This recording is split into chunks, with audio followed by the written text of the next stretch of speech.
ఈరోజు మనం తెలుసుకోబోయే కథ కేవలం ఒక వ్యక్తి కథ కాదు, ఒక స్ఫూర్తి, ఒక విప్లవం.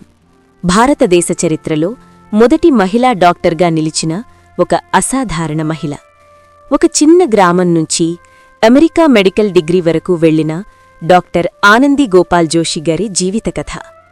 ఈ కథ ప్రత్యేకంగా ప్రతి అమ్మాయికి కొత్త ధైర్యాన్నిస్తుంది.